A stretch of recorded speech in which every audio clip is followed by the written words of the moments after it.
Hey everyone. आज हम बात करेंगे लेटेंसी और थ्रूपुट के बारे में। ये क्या होते हैं और आर्किटेक्चर के लिए, किसी भी आर्किटेक्चर के लिए ऐसे लोग कैसे डिफाइन करें। पहले हम बात करते हैं थ्रूपुट के बारे में। तो थ्रूपुट क्या होता है?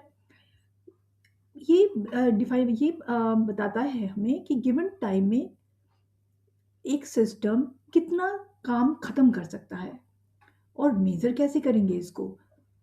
मेजर करेंगे रिक्वेस्ट पर सेकंड यानी कि आरपीएस, रिक्वेस्ट पर सेकंड, ट्रांजैक्शन पर सेकंड टीपीएस, और एमबी पर सेकंड या जीबी पर सेकंड डाटा सिस्टम्स के लिए, मैसेजेस पर सेकंड स्ट्रीमिंग सिस्टम्स के लिए। सपोज तुम्हारी एपीआई 2000 रिक्वेस्ट पर सेकंड हैंडल करती है, तो हमारा थ्रूपुट कितना हुआ? 2000 आरपीएस। अब हम देखते हैं कि हम अपनी थ्रूपुट रिक्वायरमेंट्स को डिफाइन कैसे करें। इसके लिए हमें पहले अपने पीक यूज़र्स यानी कितने मैक्सिमम पीक पीक टाइम पे कितने यूज़र्स हो सकते हैं एस्टिमेट करना पड़ेगा। उसके बाद वो कितने एक्शंस तक परफॉर्म करते हैं, यूज़र्स जो है कितने एक्शंस तक परफॉर्म करते हैं। उसके बाद उसकी पीक ट्रैफिक विंडो कितनी है, विंडो यानी कि टाइम स्पैन। उसके बाद ग्रोथ फैक्टर को हमेशा ऐड करके चलना चाहिए, जैसे 30 to 50%। यहाँ पे हम थ्रूपुट का हमारा फार्मूला होएगा total expected request in peak period divided by peak time in seconds. अब हम एक एग्जांपल लेते हैं। सपोज हमारे पास 100,000 यूजर्स हैं और हर यूजर 5 एक्शंस तक परफॉर्म करता है, और हमारा पीक पीरियड है 10 मिनट्स यानी कि 600 सेकेंड्स। अब हम 5 एक्शन 100,000 यूजर्स यानी कि 500,000 users divided by 600 seconds, 600। Okay. So इसका आरपीएस क्या निकला, रिक्वेस्ट पर सेकेंड क्या निकला? 833। तो हम हमेशा बफर लेके चलना चाहिए हमेशा। तो हम इसमें मे बी हम 40% का बफर लेके चलते हैं, तो हमारा टारगेट क्या होएगा? 1200 आरपीएस हमारा टारगेट होएगा। लेटेंसी। अब बात करते हैं लेटेंसी के बारे में। तो लेटेंसी क्या होती है? ये रिक्वेस्ट करने और उसके बाद रिस्पॉन्स आने के बीच का टाइम होता है। रिक्वेस्ट रिक्वेस्ट को रिस्पॉन्स में बदलने में जितना टाइम लगता है वो लेटेंसी है। इसको हम मिली सेकेंड्स में मेजर करते हैं, और इससे रिस्पॉन्सिवनेस पे बहुत फ़र्क पड़ता है। अब देखते हैं कि हम किसी सिस्टम की कितनी लेटेंसी है ये कैसे पता लगाएंगे। लेटेंसी यानी कि हम इसका मैट्रिक्स क्या है। तो इसके लिए हम ज़्यादातर एवरेज निकाल लेते हैं या फिर परसेंटाइल निकालना। तो परसेंटाइल निकालना आजकल जो है मॉडर्न सिस्टम्स जो है वो परसेंटाइल्स पे को टारगेट करते हैं रादर देन एवरेज। तो P95 लेटेंसी और P99 लेटेंसी को ज़्यादातर टारगेट किया जाता है। P95 लेटेंसी का मतलब है लेस देन 200 माइक्रोसेकेंड्स, और P99 लेटेंसी का मतलब है लेस देन 500 माइक्रोसेकेंड्स। तो हम अगर लेटेंसी की रिक्वायरमेंट्स अगर हमें देखनी है कि हमारे कोई भी सिस्टम या एप्लीकेशन की कितनी तक होनी चाहिए लेटेंसी की, अ, तो वो हम ऐसा देख सकते हैं कि जैसे अगर स्टैटिक वेबसाइट है तो हमारी लेटेंसी लेस देन 200 माइक्रोसेकेंड्स होनी चाहिए। ई कॉमर्स सिस्टम है तो less than 300 microseconds. Software as a service app है, 100 से 300 माइक्रोसेकेंड्स तक होनी चाहिए। रियल टाइम चैट है तो इसमें कोई वेट नहीं करता, तो it should be less than 100 microseconds. और ट्रेडिंग सिस्टम में तो बिल्कुल कोई इंतज़ार नहीं करता, it should be less than 10 microseconds. और कई हाई फ्रिक्वेंसी ट्रेडिंग में इवन ये लेस देन 1 माइक्रोसेकेंड भी हो जाती है। तो हमें इस बात का ध्यान रखना है कि 100 माइक्रोसेकेंड्स तो छोटी डिले है। अब 300 माइक्रोसेकेंड जब होएगा तो वो नोटिसेबल होना शुरू हो जाएगा, नोटिस होना शुरू हो जाएगा। अब 1 सेकेंड हो गया तो समझो कि वो स्लो है। 3 सेकेंड्स मतलब यूज़र चला गया। जब भी हम आर्किटेक्चर डिज़ाइन करें तो हमें पहले अपना पीक आरपीएस यानी कि रिक्वेस्ट पर सेकंड डिफाइन करना है।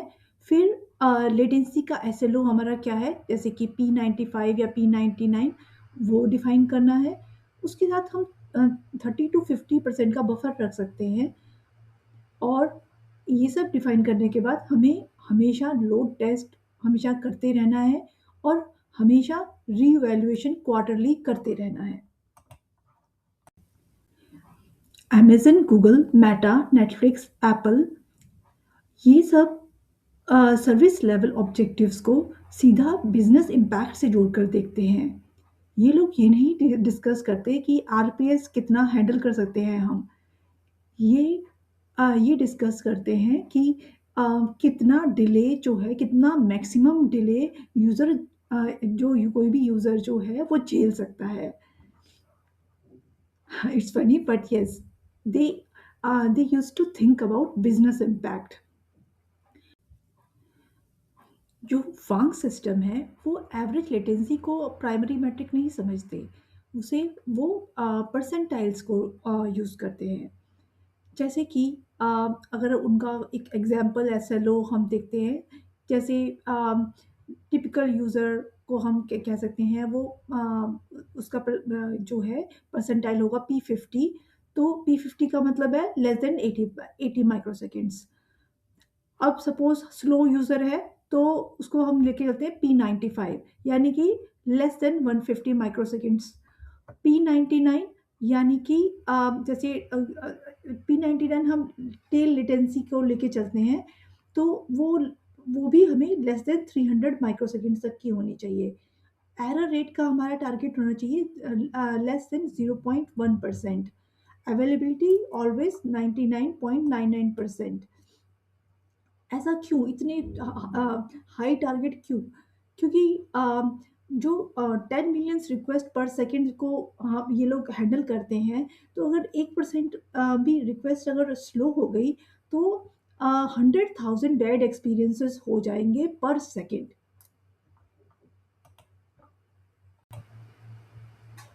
ये लोग जब सिस्टम डिज़ाइन करते हैं तो इनके थ्रूपुट का टारगेट होता है पीक ट्रैफिक से कई गुना ज़्यादा। जैसे कि ब्लैक फ्राइडे की सपोज जो जो पीक ट्रैफिक है वो सपोज 500 के आरपीएस है, तो वो डिज़ाइन करेंगे 1 मिलियन प्लस आरपीएस।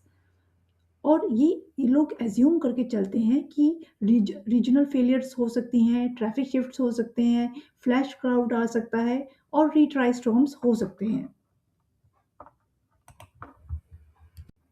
ये माइक्रो सर्विसेज सिस्टम्स में लेटेंसी को फाइनेंशियल बजट की तरह डिवाइड करते हैं।